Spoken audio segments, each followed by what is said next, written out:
다 함께 일어나셔서 찬송 21장을 부르시면서 주일 사부 예배를 드리겠습니다.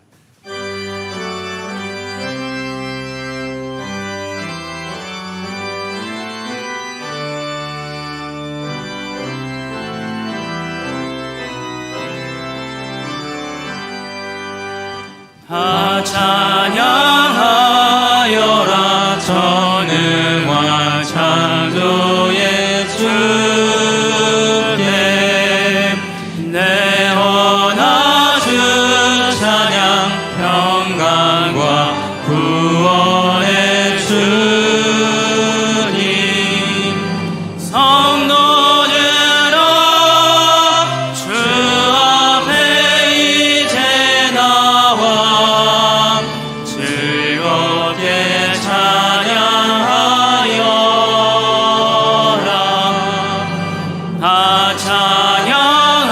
찬양하여라 놀라운 만유의 주께 포근한 날개를 늘 품어주시는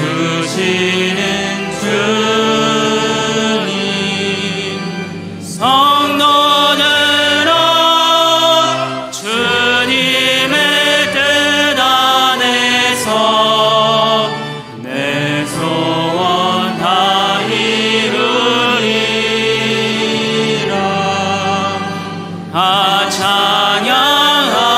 찬양하여라 온 몸과 마음을 바쳐 이 세상 만물이 주 앞에 다 나와 찬양 성도들아 기쁘게 소리 높여 영원히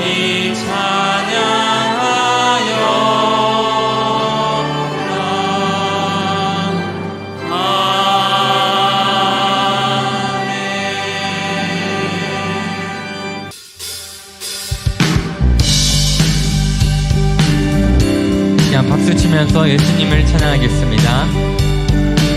예수님 찬양, 예수님 찬양, 예수님 찬양, 예수님 찬양합시다.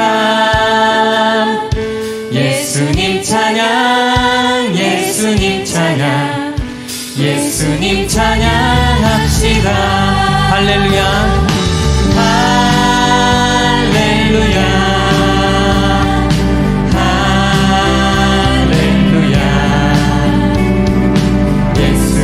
찬양합시다. 할렐루야, 할렐루야. 예수님 찬양합시다.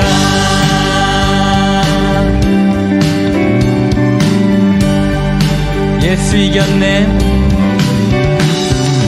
예수 이겼네, 예수 이겼네.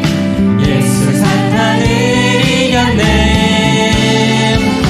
예수 이겼네, 예수 이겼네. 예수 사탄을 이겼네. 할렐루야, 할렐루야, 할렐루야.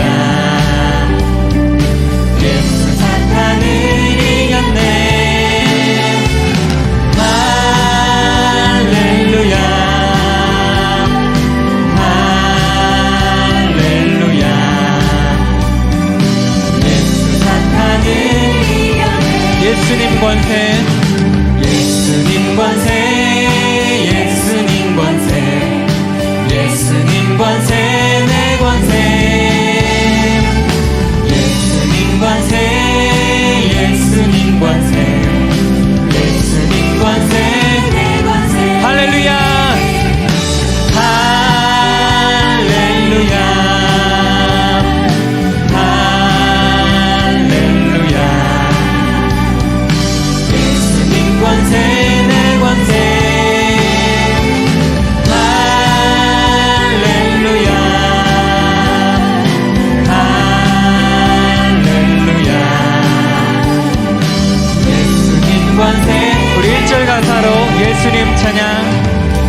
찬양 예수님 찬양합시다.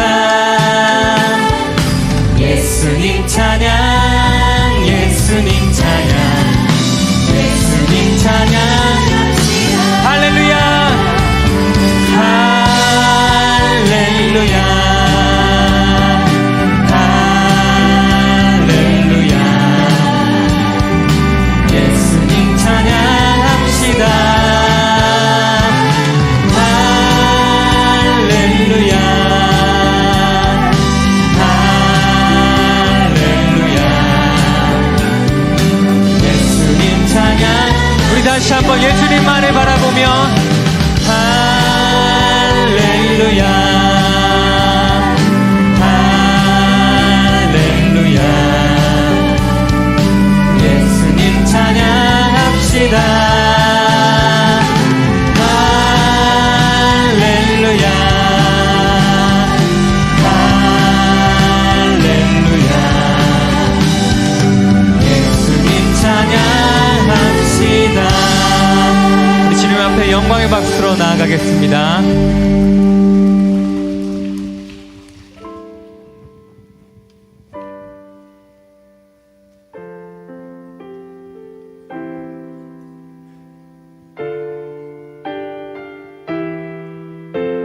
먼저 그 나라와 그 의를 구하라. 먼저 그 나라와 의를 구하라. 그 나라와 그 의를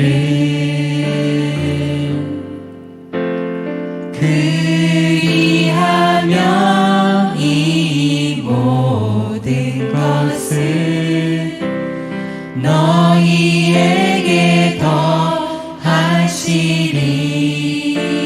먼저 그 나라와 먼저 그 나라와 의를 구하라. 그 나라와 그 의를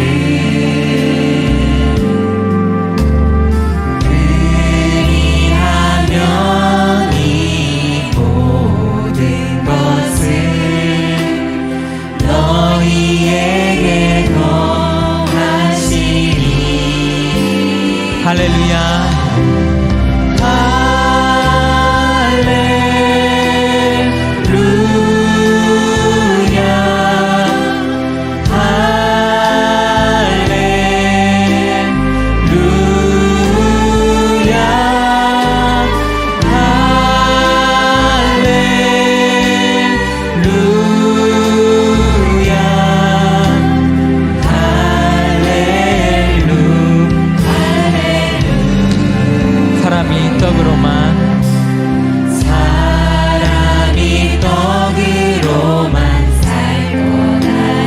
말씀으로 하나님 말씀으로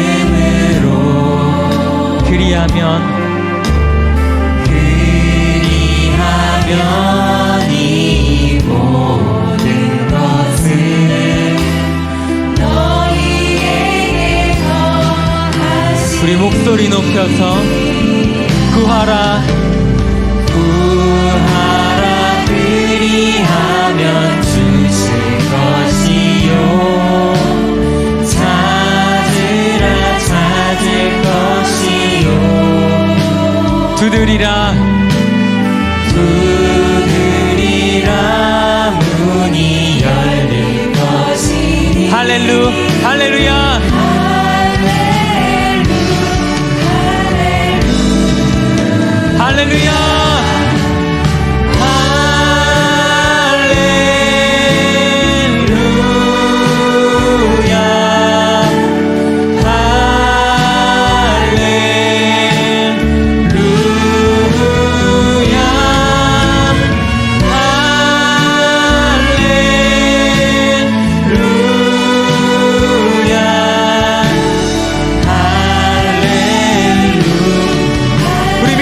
다시 한번 할렐루야 할렐루야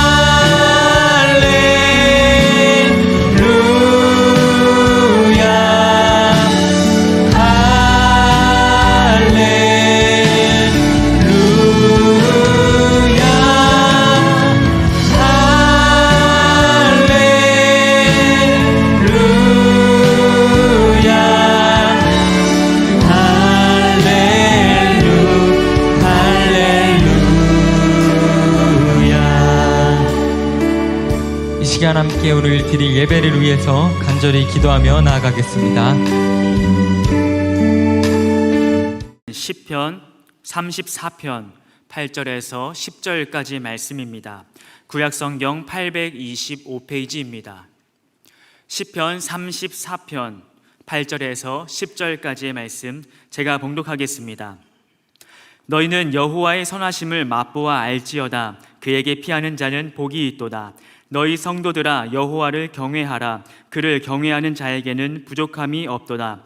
젊은 사자는 궁핍하여 줄일지라도 여호와를 찾는 자는 모든 좋은 것에 부족함이 없으리로다. 아멘. 이 시간 시온 찬양대에 찬양이 있겠습니다.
할렐루야, 할렐루야. 오늘은 말씀과 삶 시리즈 29번 29번째 말씀으로 여호와의 선하심을 맛보아 알지어다. 여호와의 선하심을 맛보아 알지어다 하는 제목으로 함께 은혜를 나누도록 하겠습니다. 시편 34편은 다윗이 자신의 인생에서 가장 비참한 순간을 통과한 후에 지은 찬양의 시편입니다. 다윗도 한때는 당시 왕이었던 사울 왕에게 총애를 받고 또 장래가 촉망됐던 그런 젊은이였습니다. 사울 왕이 몸이 아플 때는 비파와 수금을 가지고 사울의 마음을 평안하게 해주었던 아주 인물도 좋고 재주가 많았던 청년이었습니다.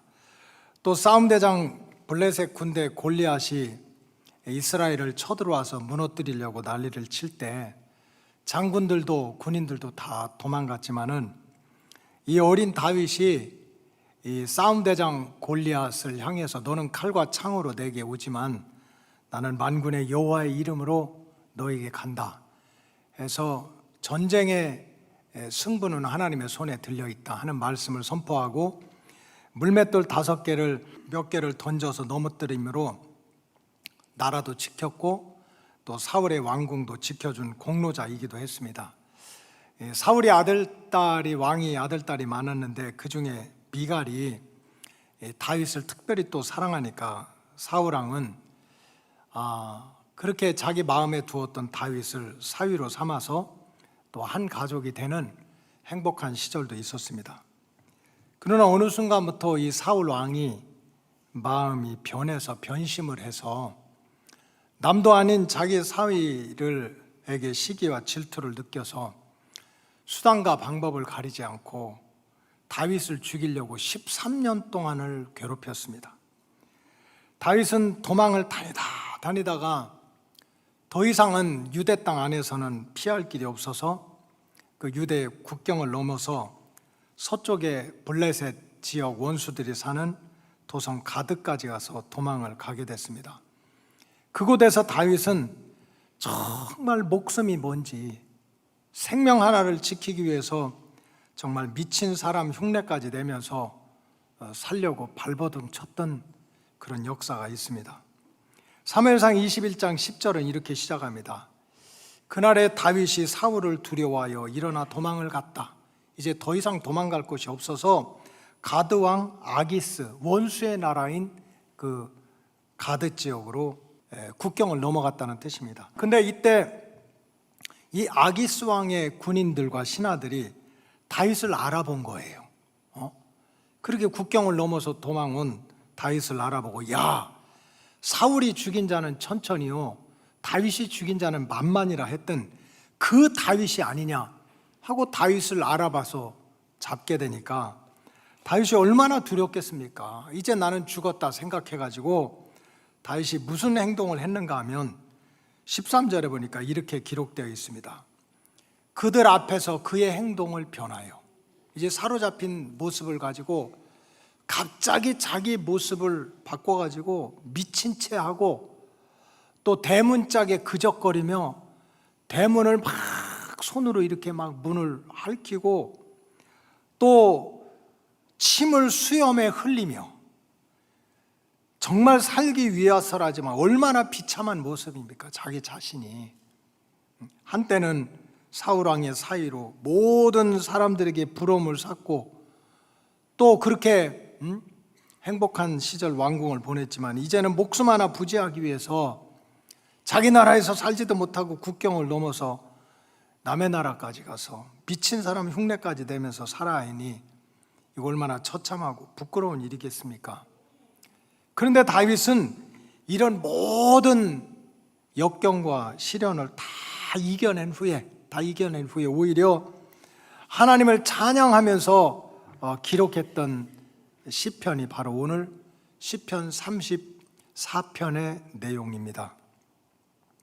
시편 34편은 전체적으로 읽어보면 한 말씀 한 말씀 구구절절 중요하지 않은 말씀이 없어요. 그 고통, 그 시련을 겪은 다음에 나온 시편이니까 이건 무슨 글짓기에서 한 것이 아닙니다.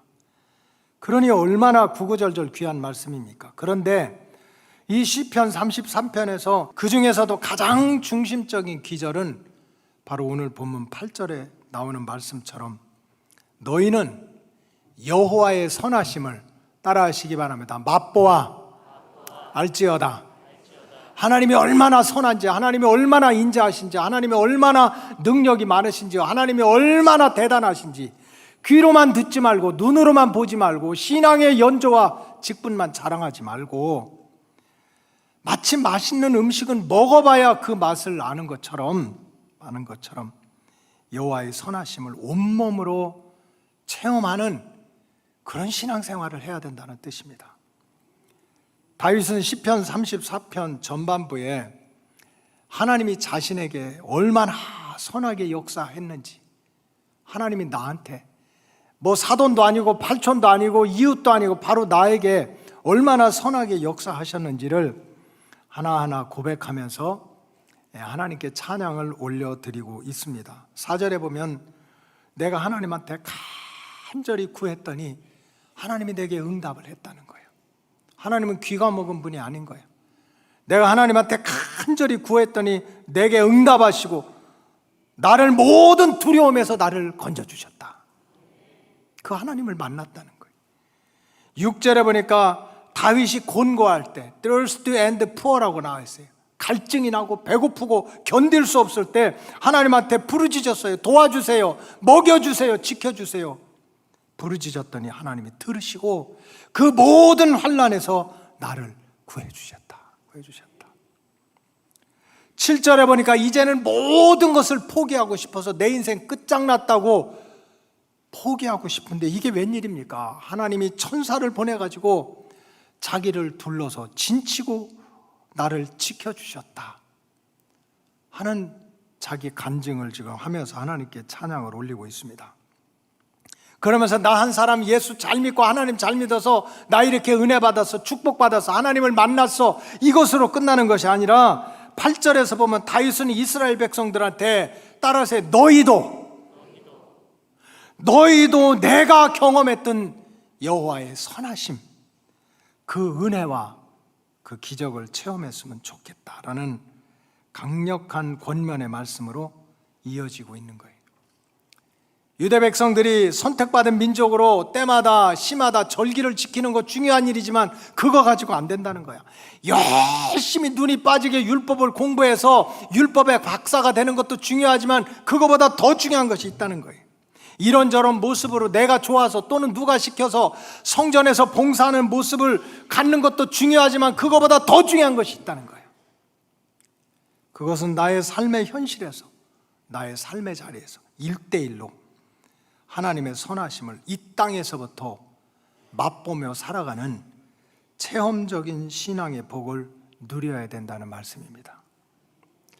여러분, 우리가 잘 아는 대로 내가 지식적으로 안다는 것과 체험적으로 안다는 것은 전혀 달라요. 성경에서 헬라어에서 안다고 하는 말은 기노스코라고 하는 말을 쓰는데 그 안다고 하는 말은 지식적으로 안다는 뜻이 아닙니다. 경험을 해서 안다는 뜻입니다. 우리 한국은 아직은 괜찮아요. 그래도 제가 이민 목회 10여 년을 하면서 이제 아들, 딸 결혼시키고서 다 그냥 마음에 고통을 받는 그런 부모님들의 걱정을 들었던 기억이 많이 있습니다.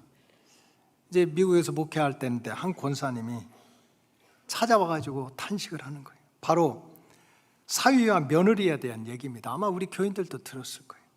이 권사님이 어느 날 딸의 집을 마음먹고 방문을 하게 됐습니다. 세상에 사위가 미리 와가지고 자동차를 태우고 모셔가고 운전해주고 집에 가니까 자기 딸내미는 가만히 있으라고 하고 가서 시장도 봐오고 요리도 하고 설거지도 하고 밥 먹고 나니까 차도 끓이고 세상에 너무 좋았다는 거예요.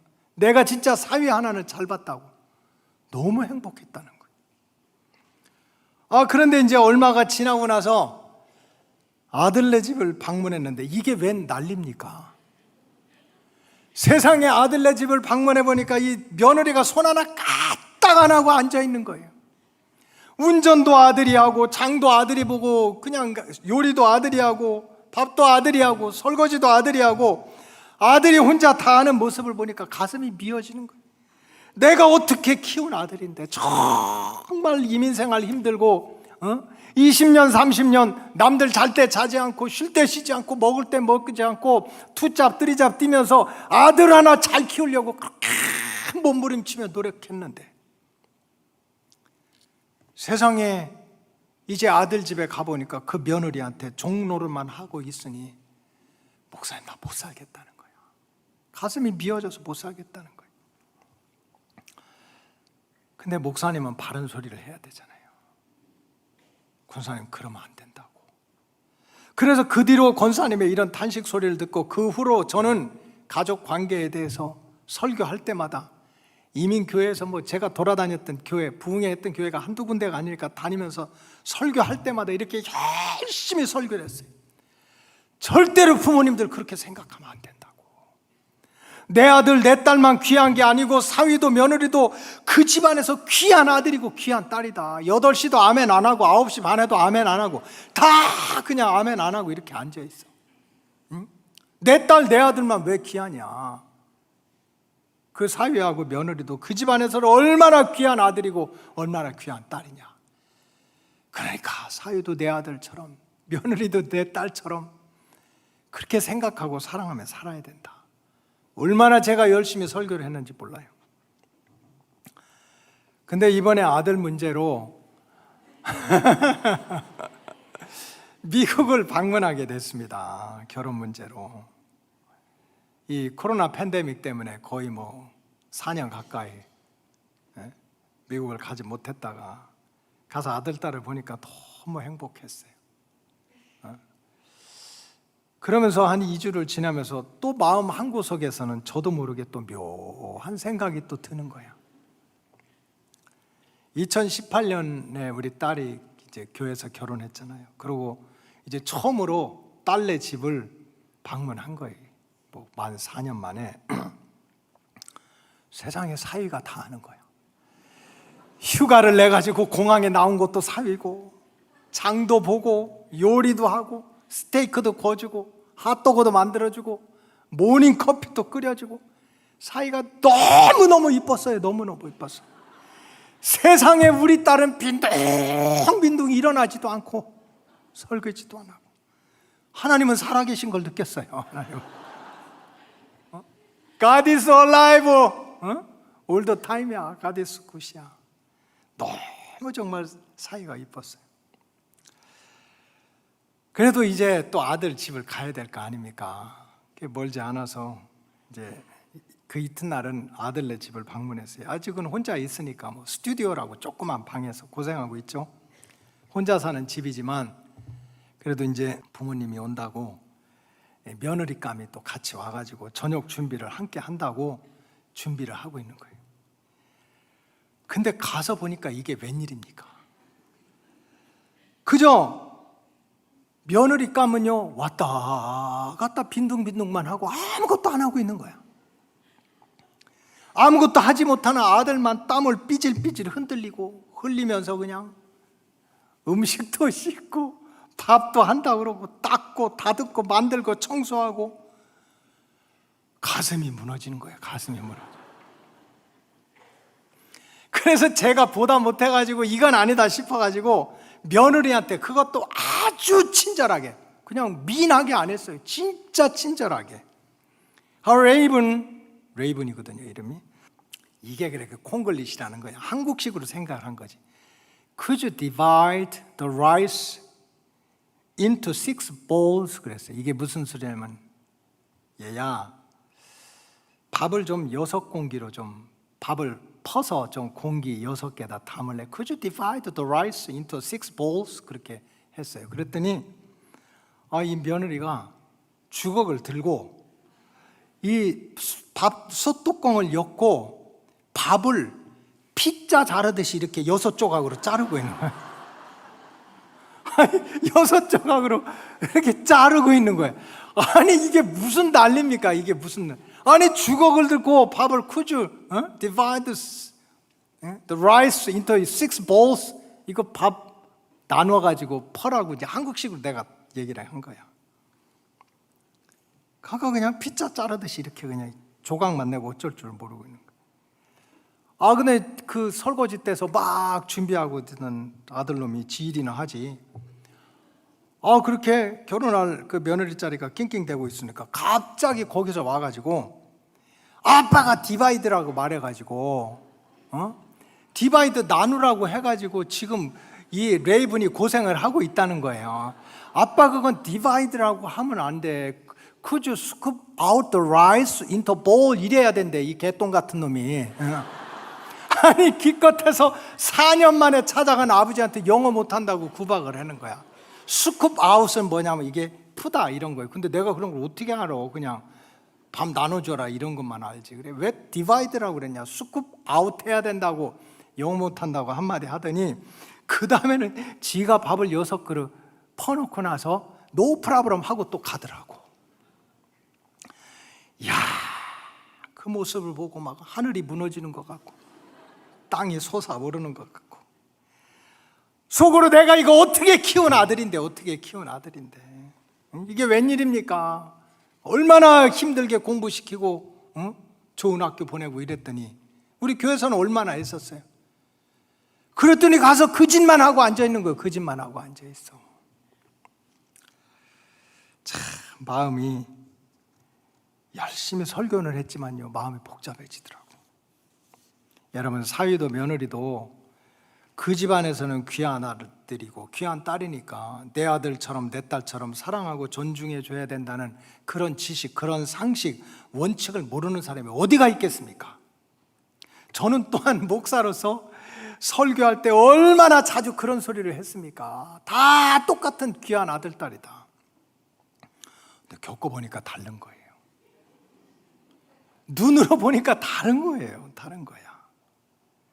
여러분, 지식적으로 아는 것과 체험적으로 아는 것은 전혀 다르다는 말씀이에요. 우리 신앙생활도 마찬가지입니다. 여러분, 이 시대는 영성의 시대입니다. 뭐 성경 공부 많이 하고 교리 공부 많이 하고 전통과 습관을 지키는 것만 가지고 우리 믿음 생활을 유지하기가 어려운 시대입니다. 정말 내가 개인적으로 1대1로 하나님을 만나고 하나님과의 깊은 교제를 통해서 하나님은 살아계시고 하나님은 좋으신 분이고 하나님은 능력이 있으신 분이라는 걸 내가 체험하지 못하면 회칠한 무덤처럼 겉은 번들을 하지만 속은 다 썩어져 있고, 영적인 안진팽이처럼 뭐 귀가 있어서 말씀도 듣고 입이 있어서 찬송도 듣지만 일어나 걷고 뛰고 전혀 움직이지 못하는 그러한 신앙생활을 할 수밖에 없습니다. 영성의 시대입니다. 개인적으로 하나님을 만나고 하나님과의 깊은 교제를 통해서 신앙의 목적과 가치를 바로 깨닫지 못한다면 기본 신앙도 잃어버릴 수밖에 없는 영적인 위기의 시대를 살아가고 있어요. 여러분, 이 시대는 건물 좋은 예배당에 다닌다고 구원받고 행복한 인생을 살 수 있는 게 아니에요. 유럽에 가보면은 수백 년 동안 그렇게 자랑하던 건물들 이제 관광객만 들락날락하는 텅텅 빈 예배당이 수없이 많이 있어요. 독일 가서 미국 가서 몇 년 동안 공부해서 신학 공부, 철학 공부 많이 한다고 그래서 구원받고 신앙생활에서 잘해서 주님의 마음을 기쁘시게 하는 삶을 살아가는 것도 아니에요. 철학 박사, 신학 박사 되기 위해서 얼마나 열심히 노력했는데 어느 순간에 자유주의, 인본주의한테 딱 붙들려가지고 하나님 말씀 무시하고 대적하고 하나님을 인간 수준으로 떨어뜨리는 자칭 학자들도 수없이 많아요. 교회 와서 사람들끼리 만나서 부지런히 교제하고 내가 좋아서 봉사 많이 한다고 해서 우리가 구원의 은총을 온전히 누리는 것도 아닙니다. 내 자신이 개인적으로 하나님의 선하심을 맛보는 영적인 체험이 있어야 돼요. 그래야 기본 신앙도 지키고 구원의 완성을 이룰 수가 있습니다. 그렇지 않으면 이사야 선지자가 탄식하듯이 너희는 성전의 마당만 밟고 다니는구나. 열심히 성전의 마당만 밟고 다니는 거지. 신앙의 참 맛을 모르고 하나님의 은혜도 모르고, 그러니 결국 이런저런 이유로 시험만 들다가 주님 곁을 떠나는 영적인 실패자가 될 수밖에 없습니다. 따라서 이제는 습관적인 신앙생활, 또 형식적인 신앙생활을 버리고 다윗의 고백처럼 여호와의 선하심을 맛보아 알 수 있는 믿음의 단계로 들어가야 될 줄로 믿습니다. 그래야 오늘 본문의 다윗처럼 그 어떤 시련과 역경이 왔다, 세상에 이 목숨 하나가 뭐라고 침을 흘리면서 미친 사람 흉내처럼 버부덕거리면서 살라고 하는 게 우리 삶 아닙니까? 그런 가운데도 절대로 포기하지 않고 결국은 여호와의 선하심을 맛보아 체험한 사람은 그런 모든 처참한 환경 속에서도 딛고 일어나서 하나님을 찬양하고 하나님을 높이는 믿음의 승리자로 살아가게 될 줄로 믿습니다. 그렇다면 우리가 어떻게 해야 여호와의 선하심을 맛보아 알 수 있는 믿음의 단계로 들어갈 수가 있습니까? 오늘 시편 33편을 잘 읽어보면 두 가지의 가장 기본적인 그런 진리가 들어있습니다. 첫째는 말할 것도 없이 다윗처럼 무슨 일이든지 따라서 하나님께 간구하고 하나님께 부르짖는 기도의 영성을 다시 살려내야 됩니다. 그래야 여호와의 선함이 있습니다. 오늘 다윗의 고백을 다시 한번 보면 시편 30 여호와께 간구했더니 그냥 성전의 마당만 밟고 다니고 사람만 만나고 일저일 한다고 지낸 것이 아니라 내가 하나님 앞에 간구하고 하나님 앞에 부르짖었더니 하나님이 내게 응답하시고 나를 모든 두려움에서 건져냈다는 거예요. 6절에 보면 이 곤고한 자가 부르짖음에, 곤고한 자가 누굽니까? 가난하고 목마르고 이런 자가 부르짖었더니 하나님이 들으시고 그 모든 환난에서 구원을 하셨다. 이런 말씀입니다. 무슨 말씀입니까? 하나님께 구하고 부르짖는 기도의 영성이 없는 자는 절대로 하나님의 선하심을 맛보아서 알 수가 없다는 뜻입니다. 왜 그렇습니까? 기도하지 않은 자는 잘 되면 다 내가 잘해서 잘 된 줄로 알아요. 그래서 내 자랑하고 내 이름 높이다가 스스로 무너질 수밖에 없어요. 잘못되면 환경이나 남의 탓만 돌리기 때문에 하나님의 선하신 역사가 무엇인지를 깨닫지도 못하고 원망과 불평 속에 스스로 넘어지고 맙니다. 따라서 여호와의 선하심을 맛보아 알기 위해서는 우리 로고스 가족들은 이제부터라도 세상 눈치 보지 말고 세상 줄 붙잡지 말고 이 사람 저 사람 의지하지 말고 정말 무슨 일을 만나든지 하나님께 간구하고 하나님께 부르짖는 기도의 영성을 회복하시기를 주님의 이름으로 축복합니다. 예수님도 제자들을 키울 때 꼭 그런 얘기를 했습니다. 기도 외에는 이런 역사가 나타날 수가 없다는 거예요. 마가복음 9장 29절에 보니까 이르시되 기도 외에 다른 것으로는 이런 종류, 이런 기적, 이런 은혜가 나타날 수가 없다는 거예요. 이런 종류가 뭡니까? 물에도 뛰어들고 불에도 뛰어드는 마귀를 쫓아내는 능력의 역사, 인간의 학벌과 배경 가지고 안 된다는 거예요. 기도 외에는 영적 전쟁에서 이길 수가 없다. 어둠의 세력, 사탄의 세력 앞에서 아무것도 못하는 이 무능력한 예수님의 제자들이 변화되고 능력 있는 제자로 변화되는 것도 기도 외에는 그 길이 없다는 거예요. 특별히 후반기는 이런 주님의 말씀에 순종하여 또 목자의 심정으로 우리 로고스 가족들을 더 깊은 기도의 훈련장으로 초대하고자 합니다. 2023년 전반기에는 40일 작정 특별 새벽 기도회를 통해서 큰 은혜를 받았습니다. 많은 사람들이 기도의 제목을 적어내고 응답한 걸 적어내면서 하나님이 이렇게 응답하시고 하나님이 이렇게 만났다는 그런 고백들이 수없이 많았어요. 후반기에는 8월 31일부터 하나님을 만난 사람들이라고 하는 주제를 가지고 다니엘처럼 21일 동안 작정해서 여러분들을 어떻게 하든지 하나님을 만나도록 하늘 문이 열리도록 좀 기도의 문이 열리도록 그 사명을 목자의 사명을 감당하게 해달라고 하나님한테 얼마나 많이 기도를 했는지 모릅니다.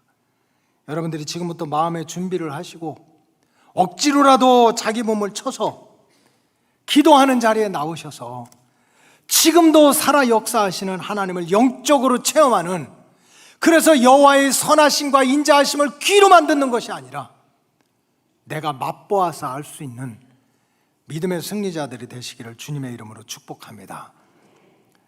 둘째는 다윗처럼 여호와의 말씀을 듣고 배우고 행하는 믿음의 길을 걸어가야 됩니다. 듣고 배우고 행하는 믿음, 그래야 여호와의 선하심을 맛보아 알 수 있는 믿음의 축복자가 될 수 있습니다. 오늘 본문을 더 보겠습니다. 시편 34편 11절에 보면 너의 자녀들아 내 말을 와서 내 말을 들으라. 믿음은 들음에서 납니다. 먼저 와서 주님의 말씀을 들어라. 내가 여호와를 경외하는 법을 너에게 가르치겠다. 배우라는 거예요. 어떻게 하나님을 섬겨야 되는지, 어떻게 기도해야 되는지, 어떻게 하면 은혜 받을 수 있는지, 어떻게 하면 축복 받을 수 있는지, 어떻게 하면 죄를 이길 수 있는지 다 가르쳐 주겠다는 거예요. 가르쳐 주겠다.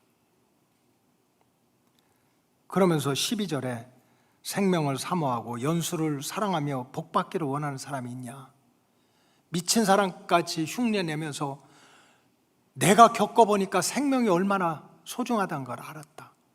정말 이렇게 생명을 지키길 원하고 연수를 지키기 원하고 복받기 원하는 사람이 있냐? 13절에 보면 내 혀를 악에서 금하며 내 입술을 거짓말에서 금해라. 14절에 보면 악을 버리고 따라서 선을 행하며, 행하라는 거예요. 행하라. 생명을 사랑하고 복받기를 원하는 사람들은, 여호와의 선하심을 맛보아 알기를 원하는 사람들은 와서 듣고 배우는 것으로 is enough, 충분하진 않다는 거예요. 와서 듣고 배운 것을 do it, 행하라는 거예요. 행하라. 할 수 있는 것. 들은 대로 배운 대로 순종하고자 하는 행함이 있는 믿음이 있어야 된다는 뜻입니다. 다윗이 어떻게 해서 여호와의 선하심, 지금 모든 환난 가운데서도 지켜주시고 보호해 주시고 기도에 응답해 주시는 역사를 체험하게 되었습니까? 그것은 바로 다윗이 들은 대로 배운 대로 어떻게든지 순종하려는 행함이 있는 믿음을 보여주었기 때문에 하나님이 그런 은혜를 베푸신 거예요. 여러분 사무엘상 24장에 보면 기가 막힌 역사가 나옵니다. 사울왕이 남도 아니고 사위 다윗을 죽이려고요 3,000명을 데리고 엔게디 광야라고 하는 데를 쫓아갑니다. 이게 왕이 할 일입니까? 자기 마음대로 다 할 수 있어요. 국가도 다스리고 왕궁도 다스리고 그냥 계급을 띄었다 붙였다 할 수 있어요. 그런 힘이 있는 사람이 군대 3,000명을 데리고 남도 아닌 사위를 죽이겠다고 광야로 쫓아갑니까? 그렇게 할 일이 없습니까? 바로 그때 엔게디 그 광야에서 다윗이 다윗을 따르는 사람들 몇 명하고 동굴 속에서 숨어 있었습니다. 그런데 성경대로 말씀드릴게요. 다윗이 사울왕이 3,000명을 데리고 엔게디 광야로 갔다가 광야에 멋지게 휘날리고 가다 갑자기 화장실이 가고 싶은 거예요. 왕도 화장실 갑니다. 그래서 사울왕이 용변을 보려고 동굴 속으로 싹 혼자 들어온 거예요. 근데 그 동굴 안에는 다윗과 다윗을 따르는 추종자들이 있었던 거예요. 왕이 들어와서 용변을 보려고 땅바닥에 주저앉아 있는 모습을 보니까 다윗을 따르는 사람들이 저거 사울왕 아니냐고, 죽이자고, 저 사람만 죽이면, 저 왕만 죽이면 이제는 이렇게 도망다니고 미친 사람 흉내내고 이렇게 고생하는 거 끝나는 거 아니냐, 저걸 죽이자 그랬어요. 그런데 다윗 왕이 사울왕을 죽이지 못하게 하고 용변을 보려고 땅바닥에 앉아있는 사울 왕의 뒷에 가가지고 옷자락만 조금 베고 나오면서 사무엘상 24장 6절을 보니까 자기를 따르는 사람들한테 이렇게 말을 하고 있어요. 자기 사람들에게 이르되 내가 손을 들어 여호와의 기름 부은 받은 내 주를 치는 것은 여호와께서 금하시는 거다. 구약시대는 왕이나 제사장이나 선지자는 기름을 부었거든요. 하나님이 기름 부은 자를 치면 안 된다라고 하나님이 얘기했다. 사울왕은 못됐지만 여호와의 기름 부은 받은 자다. 그러니 쳐서는 안 된다. 이런 얘기입니다. 다윗이 그동안 도망다녔던 자신의 모습을 생각한다면 얼마나 비참하고 처참했습니까? 그 두려움, 그 모욕감, 억울함, 그 시련은 말로 표현할 수가 없어요. 지금 절호의 기회입니다. 이 순간에 가장 앉아있는 사울만 죽이면 모든 고통은 끝나는 거야. 그런데 다윗은 그렇게 못했습니다. 안 했습니다. 이유는 단 한 가지입니다. 하나님이 하지 말라니까. 하나님의 말씀이 하나님께 배운 대로 생각을 하면 하나님이 하지 말라는 거니까. 이렇게 들은 말씀, 배운 말씀에 온전히 순종하고자 씨름하고 얼마나 마음이 복잡했겠어요. 이런 다윗의 모습을 보시고 하나님은 때마다 시마다 선하고 복된 역사로 응답해 주셨습니다. 요한복음 2장 9절에도 보면 기가 막힌 말씀이 나와요. 연회장은 물로 된 포도주를 맛보고도 어디서 나온지 알지 못했다는 거예요. 연회장은 그 잔치를 이끌어가는 그러한 그 사람입니다. 그 마을에서 어른입니다. 그 지역의 유지입니다. 그런데 그 잔치집에 앉아 있으면서도 포도주를 마시면서도 맛을 몰랐다는 거예요. 잔치를 기쁘게 하고 잔치를 흥겹게 하고 잔치를 풍성하게 하는 포도주를 먹으면서도 그 맛을 몰랐다는 거예요. 이런 거나 똑같습니다. 교회 와서 목사님이 때로는 성령님께서 때로는 말씀을 통해서 하나님은 참 포도주처럼 맛있는 분이시고 멋있는 분이시고 능력 있는 분이고 사랑 있는 분이고 은혜가 충만한 분이라고 수없이 듣고 있으면서도 그 맛을 모르는 거예요. 그 맛을 몰라. 지금 연회장이 그러고 있는 거예요. 잔치집에서 꼭 필요한 포도주를 맛보고도 그 맛을 모른다는 거예요. 포도주 맛은 교회 안에서 약속된 하나님의 은혜고 하나님의 사랑이고 축복이고 하나님의 동행하심입니다. 이런 맛을 모르고 신앙생활을 하고 있다면 얼마나 불쌍한 일입니까? 그런데 이 하인들 이름도 없고 신분도 고귀하지 않았던 하인들은 그 포도주 맛을 알았다는 거예요. 잔치를 즐겁게 하고 행복하게 하고 인생을 복되게 하는 그 맛을 알았다는 거예요. 어떻게 해서 이 하인들은 잔치집에서 꼭 필요한 포도주의 맛을 아는 사람들이 됐습니까? 이유는 한 가지입니다. 그들은 주님께로부터 들은 대로, 배운 대로 자기가 할 수 있는 일을 한 사람들입니다. 포도주가 떨어졌다고 사람들처럼 원망하고 불평하지 않고 주님께서 자, 돌 항아리 가져오라니까 가져오고 물을 갖다 부라니까 아구까지 채우고 그 물을 퍼서 나눠주라니까 나눠줍니다. 이게 말이 됩니까? 예수님 누구 잡을 일이 있습니까? 세상에 이 맹물 퍼다 줘가지고 무슨 망신을 당하게 하려고 그런 얘기 하지 않았어요. 그냥 주님이 하라니까, 너희가 나눠주라니까. 큰 그릇을 가지고 있는 사람 큰 그릇, 작은 그릇을 가지고 있는 사람 작은 그릇, 자기 그릇대로 맞게 물을 퍼서 하인들이 나눠주다 보니까 포도주의 맛을 아는 영적인 축복자가 된 것입니다. 여러분, 우리가 여호와의 선하시고 인자하신 은혜를 맛보는 신앙생활을 하려면 듣고 배우는 일에 머물러서는 안 됩니다. 80년대 다 제자 훈련한다고 파일 들고 다니고 머리만 이렇게 커진 신앙을 가지고 안 돼요. 내가 하나님 만나야 돼요. 그러기 위해서는 듣고 배우고 순종하는 신앙생활을 해야 됩니다. 가나의 혼인잔치 기적도 마찬가지입니다. 포도주의 맛을 보고 맛을 아는 사람들은 듣고 믿고 행했던 사람들입니다. 여러분, 듣고 믿고 행한다는 게 절대로 어렵지가 않다는 걸 깨달아야 돼요. 성경에 보면 주님은 우리가 할 수 없는 일은 절대로 시키지 않습니다. 돌 항아리 가져오라, 마음만 먹으면 가지고 올 수 있어요. 물을 담으라, 마음만 먹으면 담을 수가 있습니다. 퍼다 나눠주라, 마음만 있으면 나눠줄 수가 있습니다. 절대로 주님은 우리가 못하시는 일을 안 시킵니다. 물을 포도주로 바꿔라 하는 일은 안 시킵니다. 왜? 그건 우리가 못하는 일이니까. 그 일은 주님이 직접 하십니다. 그래서 듣고 배우고 순종하는 믿음이 살아있는 믿음이고 여호와의 선하심을 맛보는 믿음인 줄로 믿습니다.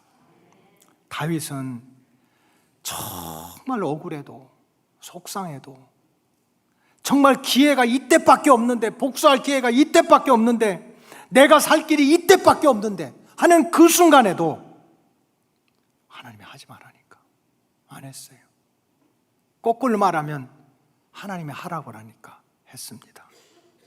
이렇게 어렵고 두렵고 처참한 환경 속에서도 말씀을 듣고 배우고 깨달은 대로 행하고자 그렇게 말씀대로 산다는 거, 순종한다는 게 쉬운 일이 아니잖아요. 때로는 자존심을 내려놔야 되고 손해봐야 되고, 그래도 듣고 배우고 행하고자 씨름하는 다윗의 모습을 보시고 하나님은 선하고 인자한 모습으로 만나주셨습니다. 따라서 우리 로고스 가족들도 날마다 여호와의 이름을 부르며 기도의 양을 채워가면서 어떻게 해서든지 듣고 배운 말씀을 내 삶에서, 내가 할 수 없는 일은 주님이 안 시켜요. 그건 주님이 하십니다. 내가 할 수 있는 일이라면, 주님을 기쁘시게 하는 일이라면 찾아서 행하고자 씨름하는 그런 믿음 생활을 하시기 바랍니다. 그럴 때 우리들도 다윗처럼 여호와의 선하심을 맛보아서 알 수 있는 믿음의 단계로 들어가게 될 줄로 믿습니다. 기도하겠습니다. 하나님 감사합니다. 여호와의 선하심을 맛보아서 알지어다라는 말씀을 들었사오니 귀로만 듣지 말게 하시고 깨닫게 하시고 다시 한번 우리의 마음을 바꿔서 무슨 일을 만나든지 절대로 내 실력대로 내 힘대로 살려고 하지 말고 주의 이름을 부르는 자는 구원을 얻는다고 했사오니 기도의 영성이 다시 회복되게 하여 주시옵시고 듣고 배운 대로 깨달아서 씨름하면서도 내가 행할 수 있는 행함이 있는 믿음을 지킴으로 여호와의 선하심과 인자하심을 이 땅에서부터 체험할 수 있는 복된 로고스 가족들이 되게 하여 주시옵소서. 감사하며 예수님의 이름으로 기도하옵나이다. 아멘.